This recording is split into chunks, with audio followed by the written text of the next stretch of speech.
ठीक है, आज देखेंगे हम लोग थर्मोडायनेमिक उष्मा गतिकी के बारे में। तो नाम से ही क्लियर है, थर्मोडायनेमिक्स मतलब जहाँ हीट या उष्मा के बारे में स्टडी किया जाता है। ठीक है, तो ये जो थर्मोडायनेमिक्स है इसमें हम पढ़ेंगे कैसे हीट रिलीज होती है, मतलब एनर्जी कैसे चेंज होती है। ठीक है, एनर्जी कैसे गेन किया जाता है या कैसे रिलीज किया जाता है। तो जैसे ये फिजिकल केमिस्ट्री का एक क्वेश्चन है, थर्मोडायनेमिक्स और एक इलेक्ट्रोकेमिस्ट्री। जैसे इलेक्ट्रोकेमिस्ट्री क्लास 12 में है, तो ये दो बहुत ही इंपॉर्टेंट टॉपिक है। ठीक है, फिजिकल केमिस्ट्री के लिए थर्मोडायनेमिक और इलेक्ट्रोकेमिस्ट्री, और एक होता है केमिकल काइनेटिक्स। तो उसमें से देखेंगे हम थर्मोडायनेमिक्स के बारे में। तो जनरली इसमें हीट के बारे में स्टडी करते हैं, हीट उष्मा कैसे रिलीज होगी या कैसे एक्सचेंज होगी उसके बारे में पढ़ेंगे। तो थर्मोडायनेमिक्स अगर देखा जाए तो ये एक तरह से फिजिक्स का पोर्शन है। किसका पोर्शन है? फिजिक्स का। ठीक है, लेकिन इसको केमिस्ट्री में क्यों पढ़ा जाता है? क्योंकि इससे केमिस्ट्री में किसके बारे में पता चलती है? एनर्जी के बारे में तो पता चलती है, साथ ही स्टेबिलिटी के बारे में। इसके बारे में पता चलती है स्टेबिलिटी। ठीक है, कि कौन सा कंपाउंड कब स्टेबल होगा या अनस्टेबल होगा। जैसे हम केमिस्ट्री में पढ़ते हैं, जैसे मैं बार बार बोलते रहता हूँ कि अगर कोई एटम दूसरे एटम से रिएक्शन कर रहा है और आपस में मिलकर कंपाउंड बना रहे हैं, चाहे आयनिक बॉन्ड बना रहे हैं, चाहे कोवैलेंट बना रहे हैं, चाहे हाइड्रोजन बॉन्ड बना रहे हैं, कैसे भी एक दूसरे से जुड़ रहे हैं, तो कैसे जुड़ते हैं? अपनी स्टेबिलिटी के लिए। किसके लिए जुड़ते हैं? स्टेबिलिटी के लिए। जैसे इलेक्ट्रॉन इधर आ रहा है, जा रहा है, कोई इलेक्ट्रॉन साझा कर रहा है, तो वो सब एटम किसके लिए करते हैं? अपनी स्टेबिलिटी के लिए। ठीक है, तो उसी तरह अगर कोई केमिकल रिएक्शन हो रहा है, तो केमिकल रिएक्शन हो रहा है तो कैसे स्टेबल होगा, बनने वाला प्रोडक्ट स्टेबल होगा अनस्टेबल होगा, उसको किसके द्वारा पता करते हैं हम लोग? थर्मोडायनेमिक्स के द्वारा। ठीक है, इसीलिए जनरली केमिस्ट्री में भी थर्मोडायनेमिक्स को पढ़ा जाता है, क्योंकि इससे हम बनने वाले कंपाउंड की क्या करते हैं? स्टेबिलिटी चेक करते हैं। ठीक है, जैसे फॉर एग्जांपल अगर हम किसी की स्टेबिलिटी चेक कर रहे हैं, ठीक है, तो आप मान लो किसी की हीट एनर्जी ज़्यादा है। ठीक, क्या बोल रहा हूँ? किसी की हीट एनर्जी ज़्यादा है और किसी की एनर्जी कम है। ठीक है, तो बताओ दोनों में कौन ज़्यादा स्टेबल होगा? जिसकी हीट एनर्जी ज़्यादा है या जिसकी हीट एनर्जी कम है, कौन ज़्यादा स्टेबल होगा? जैसे दो प्रोडक्ट बने, ये रिएक्शन करके दो प्रोडक्ट बना रहे हैं, ये और ये, इसकी हीट एनर्जी क्या है? हाई। ठीक है, हाई है, और इसकी हीट एनर्जी क्या है? कम है। तो बता दोनों में कौन स्टेबल होगा? कौन सा प्रोडक्ट स्टेबल होगा? ए की बी? कौन स्टेबल होगा? हाँ, कौन सा स्टेबल होगा? बी। ठीक है, मैं तुमको कितना बार बता चुका हूँ, केमिस्ट्री का ये मेन रिलेशन है। स्टेबिलिटी क्या होती है? एनर्जी के हमेशा इनवर्सली प्रोपोर्शनल होती है। जितना ज्यादा किसी भी कंपाउंड की एनर्जी होगी वो उतनी ही क्या होगा? कम स्टेबल। ठीक है, तो जितनी ज्यादा एनर्जी होगी किसी के भी, वो क्या होगा? अनस्टेबल। तो थर्मोडायनेमिक्स में केमिस्ट्री के लिए यही चेक किया जाता है कि अगर कोई कंपाउंड बन रहा है तो उसकी एनर्जी कितनी है, जहाँ हाई एनर्जी है कम एनर्जी है, और जितना कम एनर्जी होगा उतनी ही ज़्यादा क्या होगा? स्टेबल होगा। ठीक है भाई, जिसकी एनर्जी ज़्यादा होगा वो तो इधर उधर होगा ही कि नहीं, वो दूसरे से रिएक्शन करना चाहेगा। लेकिन जिसकी एनर्जी क्या हो गई? कम हो गई, वो चुपचाप एक जगह क्या रहता है? स्थिर हो गया, फिक्स हो गया, मतलब क्या हो गया? वो स्टेबल हो चुका है। तो हमेशा याद रखना, जिसकी एनर्जी ज़्यादा रहती है वो क्या होगा? हमेशा कम स्टेबल। तो थर्मोडायनेमिक्स में इसी तरह हम अलग अलग कंपाउंड की स्टेबिलिटी चेक करेंगे। ठीक है, कौन कंपाउंड ज़्यादा स्टेबल होगा या कौन सा कंपाउंड क्या होगा? कम स्टेबल। तो एक थर्मोडायनेमिक्स मतलब हीट फ्लो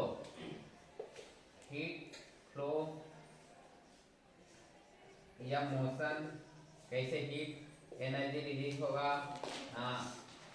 कैसे गति करेगा एक फॉर्म से दूसरे फॉर्म में, कैसे चेंज होगी, इन सब के बारे में स्टडी करेंगे। जैसे हम इसमें एक तरह से देखा जाए तो अगर हम पूरे ब्रह्मांड की बात करें, ठीक है, पूरे ब्रह्मांड की बात करें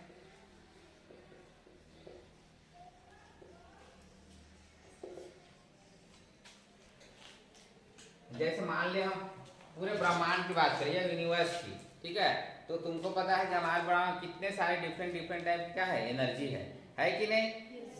तो अगर इस एनर्जी की बात करें तो ये भी पता है कि जो एनर्जी है वो कभी भी खत्म नहीं होता, नहीं तो अभी तक जीवन चलता ही नहीं, कब से ब्रह्मांड का निर्माण हो चुका है।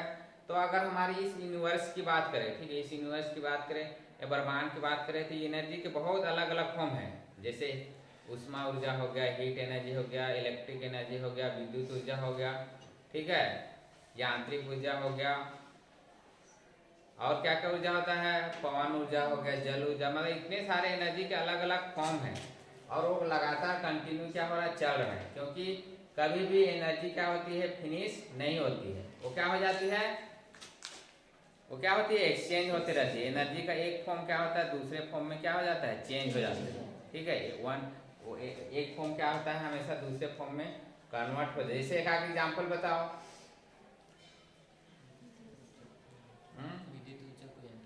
जैसे ये विद्युत बल्ब जल रहा है, ठीक है, जैसे हम इस इलेक्ट्रिक बल्ब को देखें, विद्युत बल्ब को, जैसे बल्ब जल रहा है, ये कौन सी एनर्जी है, कौन सी एनर्जी है, ये इलेक्ट्रिक एनर्जी या विद्युत एनर्जी, विद्युत ऊर्जा, इसमें चेंज हुआ है, इसमें चुना है लाइट एनर्जी, प्रकाश ऊर्जा में, जैसे बल्ब, ठीक है, ये अपने आप तो नहीं जलता, इसके लिए करंट चाहिए, मतलब एनर्जी चाहिए, एनर्जी क्या है, विद्युत ऊर्जा, और वो जल रहा है, तो किस एनर्जी में चेंज हो गया, वो प्रकाश ऊर्जा, क्योंकि वो हमें लाइट दे रहा है या प्रकाश दे रहा है। जैसे और ये पंखा चल रहा है, ये कौन सी एनर्जी है, हाँ, ठीक है, फैन, इलेक्ट्रिक फैन की बात करो, मोटर की बात करो, ये कौन सी एनर्जी है, किसमें कन्वर्ट होती है,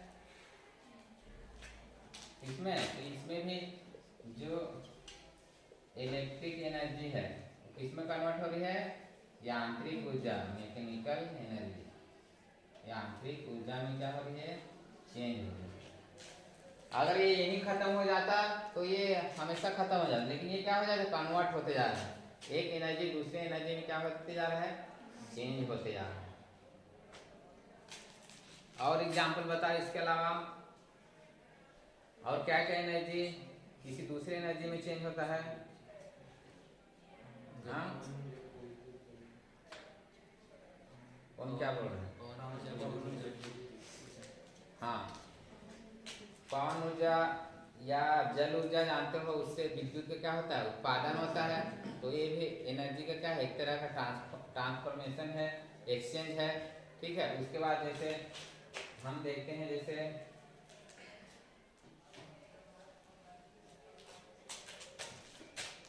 हीटर देखते हैं हम लोग, हीटर जो रूम को क्या करता है, गर्म कर देता है, तो किस एनर्जी में चेंज होता है, हीटर जैसे घर में लगाते हैं तो वो भी एक तरह क्या था, इलेक्ट्रिक एनर्जी, किसमें चेंज हो जाता है, उष्मा ऊर्जा में, थर्मल एनर्जी में क्या हो जाता है, वो चेंज हो जाता है। तो इसी तरह से बहुत सारे एग्जाम्पल हैं। तो सभी ऊर्जा फॉर्म क्या होता है, एक एनर्जी फॉर्म दूसरी एनर्जी फॉर्म में लगातार क्या होते हैं, कन्वर्ट होते रहता है, वो कभी भी नष्ट नहीं होता। इसी तरह तुम फिजिक्स में पढ़ते भी होगे या केमिस्ट्री में पढ़ोगे, थर्मोडायनेमिक फर्स्ट रूल, ऊष्मागतिकी का प्रथम नियम क्या बोलता है, ऊर्जा कभी भी नष्ट नहीं होती, वो हमेशा एक फॉर्म से दूसरे फॉर्म में लगातार क्या होते रहता है, चेंज होते रहते हैं। तो अब हम जैसे देख रहे थे, ये जो एनर्जी है इसको हम कैसे स्टडी करते हैं या ये कैसे चेंज होती है। तो जनरली इसमें दो पार्ट होते हैं, इसको क्या बोला जाता है, सिस्टम, और एक क्या बोला जाता है, सराउंडिंग, ठीक है। अब ये सिस्टम या सराउंडिंग क्या है तो देखेंगे। सिस्टम या सराउंडिंग, तो सिस्टम क्या है, मतलब जिसके बारे हम स्टडी कर रहे हैं, ठीक है, जिसके बारे में हम स्टडी कर रहे हैं वो क्या हो जाएगा, सिस्टम। और सराउंडिंग क्या होगा, सिस्टम को छोड़ के बाकी जितने भी चीजें हो जाएंगी वो क्या हो जाएगी, उसका सराउंडिंग, ठीक है। जैसे मान लिया जाए जैसे हम जैसे इस तालाब में जाएंगे, ठीक है, तो अब तालाब के बारे में हम स्टडी करेंगे कि तालाब में क्या क्या है, उसमें क्या क्या अंदर है, उसका पानी कैसे है, कलर कैसे है, इन सब चीज़ों के बारे में स्टडी करें तो पूरा पानी क्या हो जाएगा, सिस्टम। और उसके बाहर जितने भी हैं, उसके बाहर जो पेड़ पौधा है, बाहर वायुमंडल है, बाहर कोई इंसान है, वो सभी क्या हो जाएंगे, सराउंडिंग। मतलब सिस्टम को छोड़ के जो भी बचेगा वो किस में आ जाएगा, सराउंडिंग। ठीक है, जैसे मान लिया जैसे अभी मैं तुम्हारे क्लास की ही बात कर रहा हूँ, ठीक है, अभी मैं मान लो जैसे आशिक के बारे में बात कर रहा हूँ, ठीक है, इसके बारे में बता रहा हूँ, इसके क्या खासियत है या इसके बारे में सच ही बता रहा हूँ, तो सिस्टम ये हो जाएगा। अब बाकी तुम लोग क्या हो जाओगे, सराउंडिंग, क्योंकि उसको जो घेरा हुआ है, सराउंडिंग मतलब उसको सराउंड किया है, उसको जो घेरा हुआ है वो सभी क्या कहलाते हैं, सराउंडिंग। ठीक है, सिस्टम मतलब जिसके बारे में हम स्टडी कर रहे हैं, जिसके बारे में मतलब चर्चा हो रही है, वो क्या हो जाएगी, सिस्टम। और सिस्टम को छोड़ के जितने भी चीजें बच जाएंगी वो किस में आ जाएंगी, सराउंडिंग।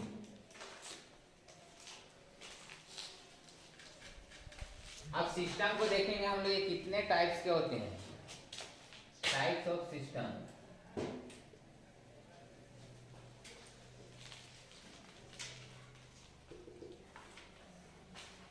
ठीक है, तो जनरली ये 3 टाइप्स के होते हैं।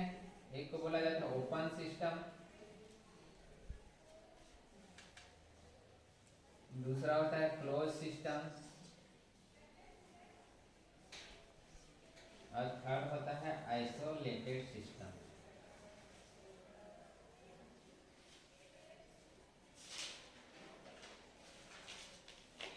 ठीक है, ओपन सिस्टम मतलब खुला, हिंदी में देखा बंद,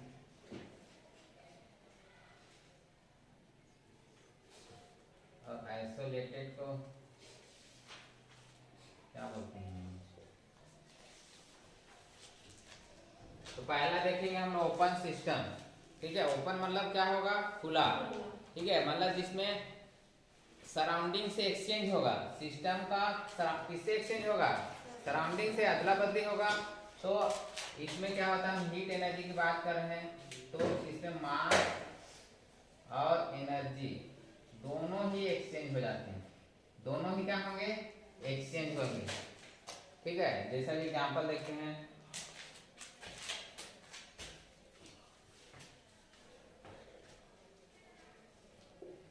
मान लो हम कोई बीकर लिए, ठीक है, कोई बीकर ले रहे हैं और उसमें हम लोग गर्म पानी रख दिए हैं, ठीक है, ये उबलता हुआ बॉइल वाटर रखे हैं, तो क्या होगा, बॉइल वाटर रख दिए, ऊपर से खुला हुआ है, ठीक है, ऊपर से खुला हुआ है, तो तुम कभी भी देखना जब किसी चीज को हम लोग गर्म करते हैं तो धीरे धीरे वो भी कम होते जाता है कि नहीं, पानी भी कम होते जाता है। क्यों, क्योंकि ये भी क्या हो रहा है, मास इसका क्या हो जा रहा है, कम होते जा रहा है, क्योंकि ये भी हवा बन के क्या हो जा रहा है, उड़ते जा रहा है। तो एनर्जी भी एक्सचेंज हो रहा है और साथ में इसका मास भी क्या होते जाएगा, कम होते जाएगा। जैसे तुम कभी नोटिस किया हो कि जब पानी गर्म करते हो तो क्या हो जाता है, कम होते जाता है कि नहीं, और उसको गर्म करते रहोगे तो वो खत्म भी हो जाएगा, क्योंकि वो उसका मास भी क्या हो जा रहा है, एक्सचेंज होते जा रहा है। ठीक है, इसका जो वॉल्यूम है वो भी क्या हो जा रहा है, चेंज होते जा रहा है। तो ऐसे सिस्टम क्या बोला जाता है, ओपन सिस्टम। तो क्या लिख सकते हो, ऐसा सिस्टम जिसमें मास और एनर्जी दोनों ही क्या हो जाते हैं, एक्सचेंज हो जाते हैं, या दोनों ही परिवर्तित हो जाते हैं, वो क्या कहलाएगा, ओपन सिस्टम।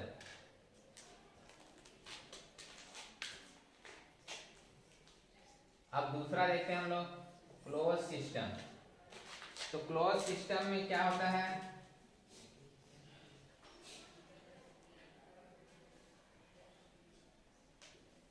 क्लोज सिस्टम में क्या होता है, मास एक्सचेंज नहीं होता, ओनली कौन एक्सचेंज होता है, एनर्जी। ठीक है, केवल एनर्जी का एक्सचेंज होता है। जैसे अब इसी बीकर को लेते हैं हम लोग, अब इसमें गर्म वाटर है, ठीक है, बॉइल वाटर है,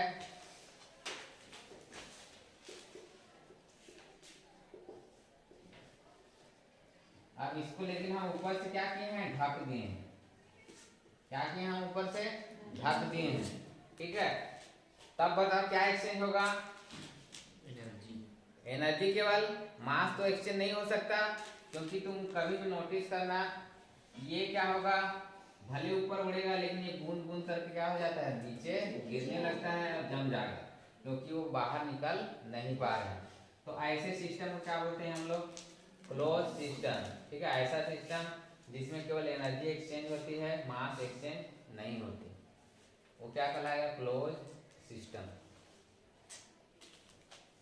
अब थर्ड तरह का सिस्टम है आइसोलेटेड सिस्टम। अच्छा, इसको विलिगित बोलते हैं शायद, विलिगित। तो आइसोलेटेड सिस्टम की खासियत क्या है कि इसमें ना ही मास एक्सचेंज होती है ना ही एनर्जी। ठीक है, दोनों के दोनों एक्सचेंज नहीं होते। जैसे एक एग्जांपल बताओ जिसमें मास भी नहीं निकलता और एनर्जी भी नहीं निकलता। जैसे हम देखते हैं थर्मस। ठीक है, जैसे थर्मस बोतल हम यूज करते हैं, पानी गर्म डालोगे तो गर्म ही रहता है। ठीक है, गर्म ही क्यों रहता है, क्योंकि उसकी एनर्जी बाहर निकल ही नहीं पा रही है। ठीक है, तो थर्मस जैसे हम स्पेशली ठंड के दिनों में यूज करते हैं, गर्म पानी डालोगे तो गर्म ही रहेगा। चाय अगर गर्म करके डालोगे तो चाहे 7 घंटा हो जाए 8 घंटा हो जाए, वो वैसी का वैसी से रहेगा। तो ना तो मास बाहर निकल रहा है ना ही उसकी क्या निकल रही है, एनर्जी। तो ऐसे सिस्टम को क्या बोला जाता है, आइसोलेटेड सिस्टम। तो इसका सबसे अच्छा एग्जांपल है थर्मस। जैसे थर्मस का अगर टिफिन बॉक्स भी देखते हैं तो अगर हम कुछ खाने की चीज़ें डालते हैं तो गर्म का गर्म ही रहता है, क्योंकि उससे जो एनर्जी है वो बाहर निकल नहीं पा रही। तो ये सब एग्जांपल किसमें आएंगे, आइसोलेटेड सिस्टम। तो तीनों क्लियर है ना। ओपन मतलब दोनों एक्सचेंज हो जाए, क्लोज मतलब केवल और केवल एनर्जी एक्सचेंज हो, और आइसोलेटेड मतलब ना ही मास ना ही एनर्जी। अब तुम्हारा होमवर्क ये है कि तीनों का एक एक एग्जांपल लिख के लाना कल अपने से। ये तो हम एग्जांपल बताए, और तुम अपने से दिमाग लगाना और एक एक एग्जांपल लिख के लाना।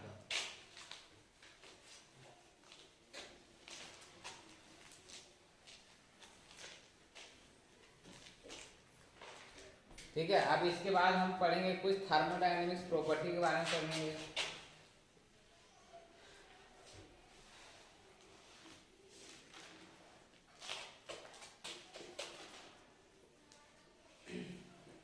थर्मोडायनेमिक्स प्रॉपर्टी, तो इसमें हम स्पेशली पढ़ेंगे एक्सटेंसिव और इंटेंसिव प्रॉपर्टी।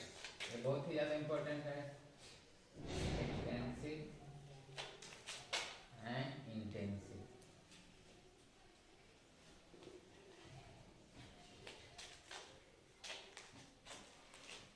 ठीक है, एक्सटेंसिव और इंटेंसिव। तो एक्सटेंसिव नाम से क्लियर है, एक्सटेंसिव मतलब बाहर का, बाह्य, और इंटेंसिव मतलब आंतरिक, अंदर का, अगर हिंदी में देखा जाए। ठीक है, तो एक्सटेंसिव प्रॉपर्टी कैसी प्रॉपर्टी है, तो ऐसी प्रॉपर्टी जो उसके मास या द्रव्यमान पर निर्भर करती है। किस पे निर्भर करती है, मास पे। ठीक है, उसके द्रव्यमान पर। जैसे एक लाइन में लिखे तो डिपेंड ऑन मास, जो मास पे क्या करती है, डिपेंड करती है। और इंटेंसिव मतलब जो मास पे डिपेंड नहीं करती। ठीक है, मेन चीज तो यही है कि एक्सटेंसिव प्रॉपर्टी क्या है, तो जो सिस्टम के किस पे डिपेंड करती है, मास पे, और जो मास पे डिपेंड नहीं करती। जैसे एग्जांपल इसमें कौन क्या क्या आएगा, एक्सटेंसिव प्रॉपर्टी का पहले एग्जांपल लिख लो। पहले इसका तो सबसे पहले मास आएगा, वॉल्यूम आ गया, आयतन। ठीक है, एग्जांपल पूछता है मेन रूप से। उसके बाद वर्क हो गया, कार्य इसी में आता है, मास, वॉल्यूम, वर्क और एनर्जी। ठीक है, नंबर ऑफ मोल्स। ठीक है, नंबर ऑफ मोल्स, ये इसके एग्जाम्पल हो गए। और इंटेंसिव प्रॉपर्टी का टेम्परेचर, प्रेशर,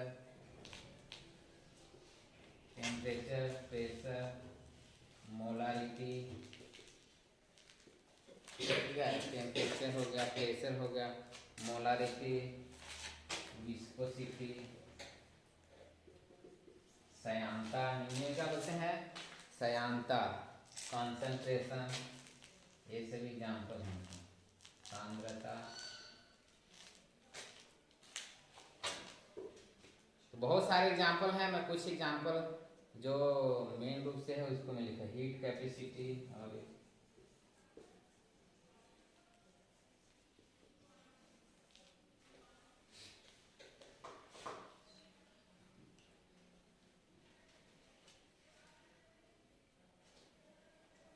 ठीक है। तो ये मास पे कैसे डिपेंड करते हैं, जैसे मान लिया कि हम एग्जांपल देखते हैं द्रव्यमान का, ठीक है, मास का। तो अगर कोई पदार्थ है, ठीक है, कोई पदार्थ है, जैसे सपोज हम कोई सा भी सिस्टम लेते हैं, जैसे मान लो हम 1 किलो शक्कर लेंगे, ठीक है, तो 1 किलो शक्कर का वजन 1 किलो होगा। अब मान लो उसमें से आधा शक्कर हम निकाल देते हैं, ठीक, अब उसके बाद वजन लेंगे तो वजन कम हो जाएगा, हुआ कि नहीं? तो आधा निकालने से उसका वजन क्या होगा, कम हो गया, मतलब दोनों में क्या हो गया, परिवर्तन हो गया, ठीक है।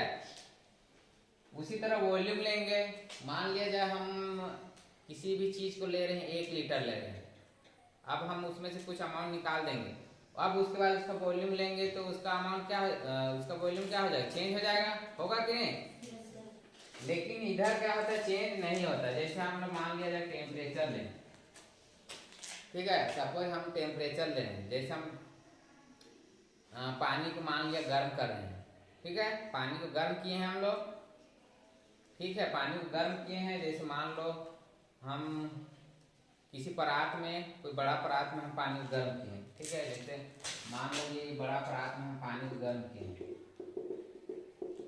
ठीक। अब इसमें हम इसका टेम्परेचर नोट करना चाहते हैं कि ये टेम्परेचर कितना डिग्री सेंटीग्रेड तक गर्म हो गया, तो हम लोग थर्मामीटर डाले, ठीक, थर्मामीटर डाले तो मान लिया जाए इसका टेम्परेचर आया 135 डिग्री सेंटीग्रेड, कितना आया, 135 डिग्री। अब हम क्या करते हैं, इसी में से 1 गिलास पानी निकाल लेते हैं बाहर, क्या किए, इसी में से 1 गिलास पानी निकाले बाहर।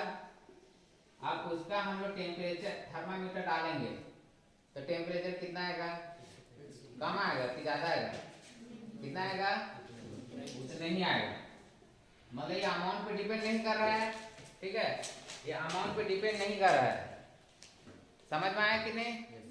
टेम्परेचर बदल ही नहीं रहा, चाहे हम पूरा का निकाले या आधा निकाले, टेम्परेचर उतने ही आएगा। तो ऐसे सिस्टम जो अमाउंट पे डिपेंड नहीं करते वो किसमें आते हैं, इंटेंसिव, और जो अमाउंट पे डिपेंड करते हैं वो किसमें आते हैं, एक्सटेंसिव। जैसे मान लिया जाए,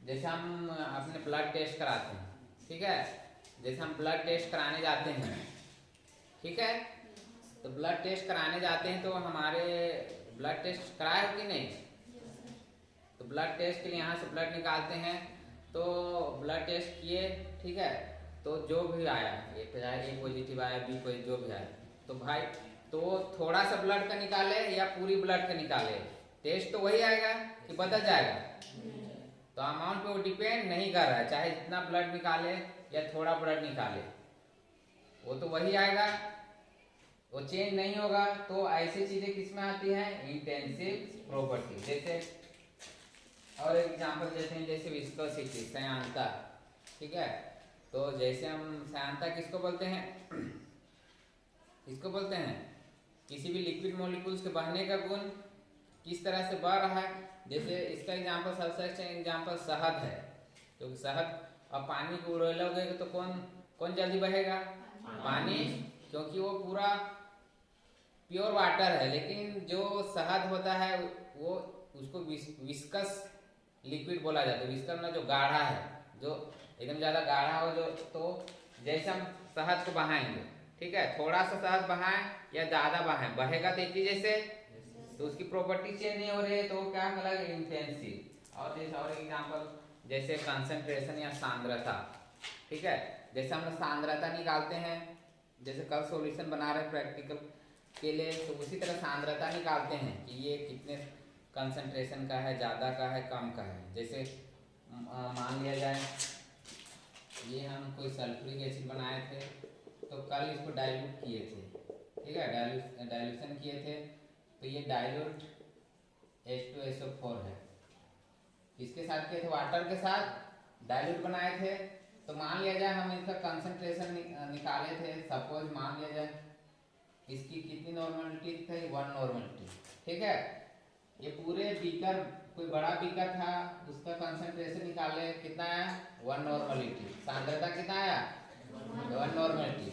अब उसमें से हम थोड़ा सा निकाल लिया अलग से, क्या किए, थोड़ा सा निकाले अलग से H2SO4। अब इसकी सांद्रता निकालेंगे तो ये चेंज हो जाएगी कि वही रहेगी, वही रहेगी, मतलब ये अमाउंट पे डिपेंड नहीं करता। तो ऐसी प्रॉपर्टी क्या कहते हैं, इंटेंसिव प्रॉपर्टी। समझ गए ना।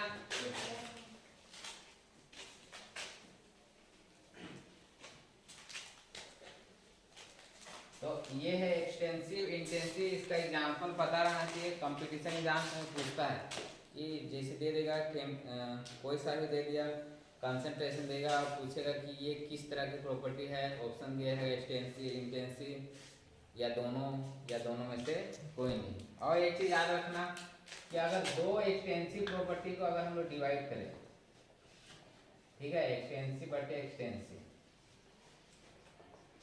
दो एक्सटेंसिव प्रॉपर्टी को कभी भी डिवाइड किया जाता है तो हमेशा वो किस में चेंज हो जाता है, इंटेंसिव प्रॉपर्टी। किसमें चेंज हो जाता है, इंटेंसिव प्रॉपर्टी। जैसे एक एग्जांपल लेते हैं, डेंसिटी,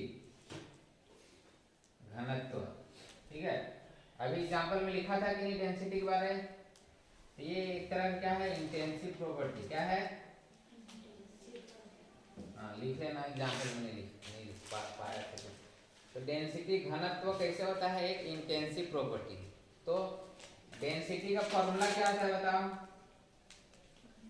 क्या होता है डेंसिटी घनत्व का फॉर्मूला बताओ, फिजिक्स में पढ़ते हो ना, क्या होता है, हाँ, घनत्व बराबर क्या होता है,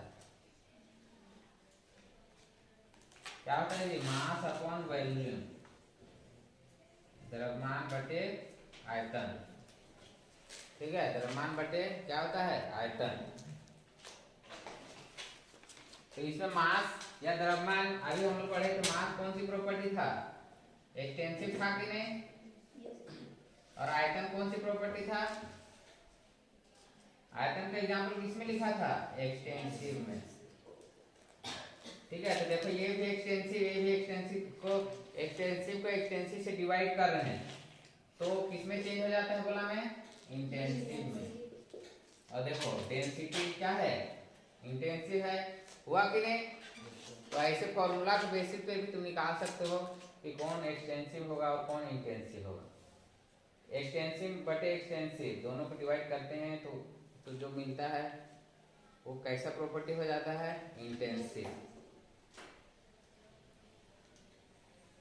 तो ये था एक्सटेंसिव और इंटेंसिव। अब इसके बाद और दो चीज देखेंगे, वो भी बहुत ज्यादा इंपॉर्टेंट है, state and path function. State function and path function.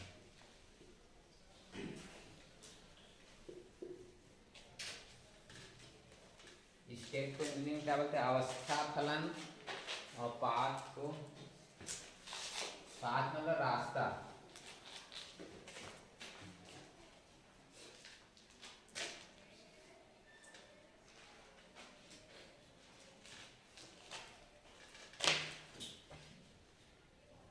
ठीक है। तो स्टेट फंक्शन क्या होता है, तो ये केवल इनिशियल और फाइनल स्टेट पे डिपेंड करता है। इनिशियल मतलब जो प्रारंभिक और अंतिम अवस्था पर केवल निर्भर करता है, उसके रास्ते पे निर्भर नहीं करता। पाथ मतलब क्या करता है, उसके रास्ते पर निर्भर करता है। पाथ मतलब जो रास्ते पर निर्भर करता है। जैसे मान लिया जाए, जैसे एक एग्जांपल देखते हैं,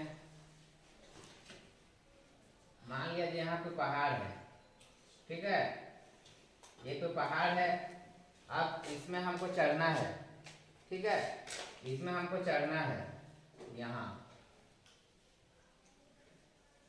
इसमें हमको चढ़ना है, ठीक। तो ये यहाँ से यहाँ की दूरी पर निर्भर करती है, यहाँ से यहाँ की दूरी पर निर्भर करती है। अब तुम इसमें कैसे भी चढ़ो, चाहे दौड़ के चढ़ो, चाहे पैदल चढ़ो, चाहे रस्सी लगा के चढ़ो, चाहे जैसे भी चढ़ो, ये इस पे निर्भर नहीं करती, केवल किस पे निर्भर करती है, इसके रास्ते पे, ठीक है। तो ऐसी चीजें क्या कहलाएगी, उसकी पाथ फंक्शन, जो रास्ते पे निर्भर कर रही है, ठीक है, वो क्या कहलाएगा, पाथ फंक्शन। और जो रास्ते पे निर्भर नहीं कर रही है वो क्या कहलाएगा, स्टेट फंक्शन। स्टेट फंक्शन मतलब ये इसकी प्रारंभिक अवस्था और अंतिम अवस्था पर केवल निर्भर करती है, ये तुम कैसे जा रहे हो, क्या कर रहे हो, उस पर निर्भर नहीं करती, वो क्या कहलाएगा, स्टेट फंक्शन, जो केवल अपनी इनिशियल और फाइनल स्टेट पे डिपेंड करता है, मतलब प्रारंभिक और अंतिम अवस्था पर केवल निर्भर करता है, ठीक है। जैसे और एक एग्जांपल देखते हैं,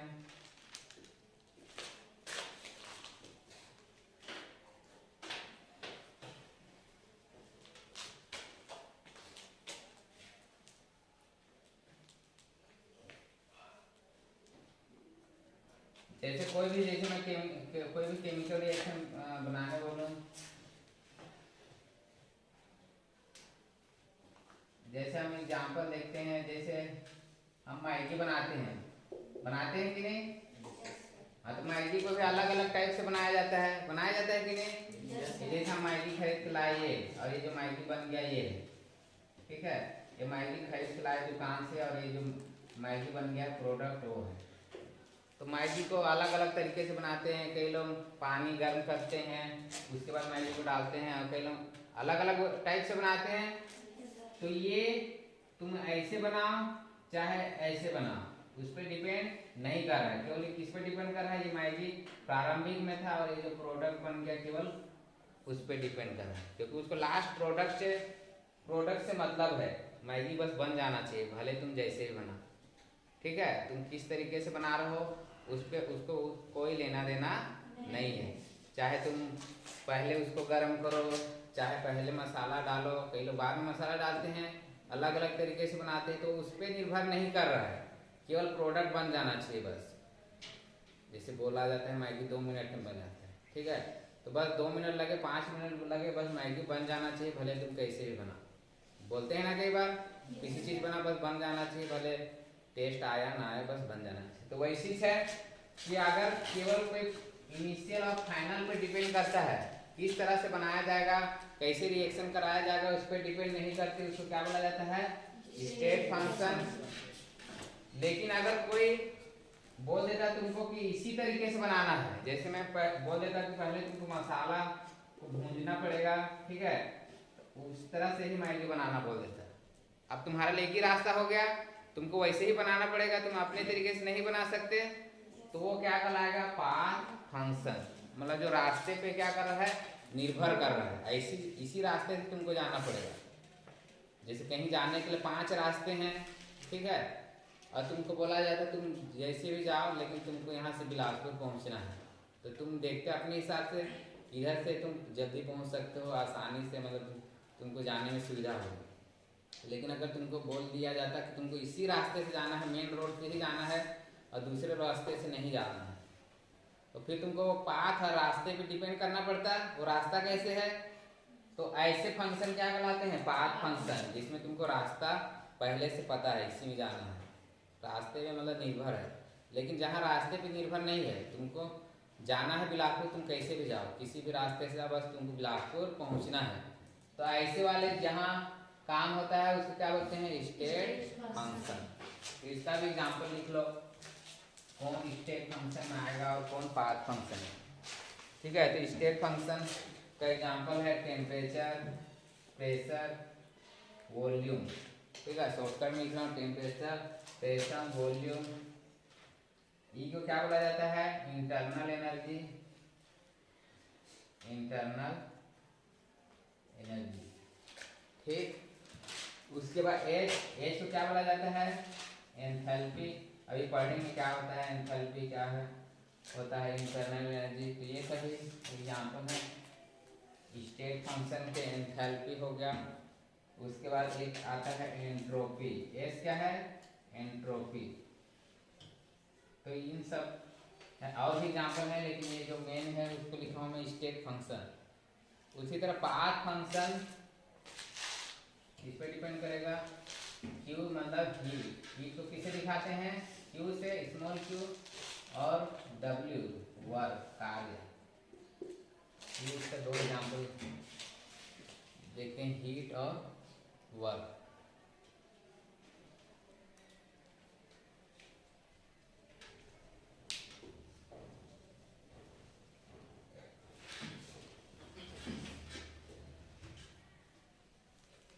क्योंकि वो वर्क पे तो डिपेंड करेगा ही। जैसे हम अभी एग्जाम्पल देख रहे थे, कहीं किसी पहाड़ पे चढ़ना है, ठीक है, कि मान लीजिए जैसे पहाड़ था, इसमें हमको चढ़ना है, तो तुम कितना काम कर रहे हो, कितना काम कर रहे हो मतलब कितनी तेजी गति से ऊपर चढ़ रहे हो, तो काम पे तो निर्भर करेगा ही। एकदम तुम धीरे धीरे धीरे धीरे स्लो चढ़ रहे हो, तुम्हारा काम भी क्या होगा? स्लो होगा। तुमको यहाँ चढ़ने में क्या होगा? टाइम लगेगा। लेकिन तुम्हारा काम या वर्क करने का दर क्या है? बहुत ज़्यादा, ठीक है, तो वो क्या होगा? वो क्या होगा? तेज होगा। तो ये इसलिए जो वर्क होता है वो किसमें आता है? Path function.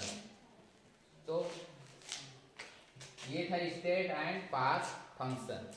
एक्सटेंसिव इंटेंसिव समझ आ गया, स्टेट एंड पाथ फंक्शन। तो सबका एग्जाम्पल अच्छे से याद कर लेना कि कौन किसमें आता है, ठीक है।